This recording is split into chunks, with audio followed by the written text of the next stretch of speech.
প্রতিরা প্রতিক্ষণ mobile TV সারাক্ষণ সামনে exam সেটা ভাবি না।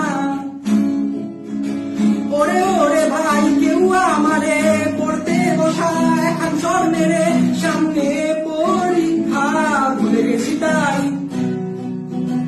আমি পড়িনি আমি লিখিনি, কিভাবে টুকবো সেটাও ভাবিনি। অনলাইন ক্লাস জয়েন করে কেবল শুয়েছি আমি।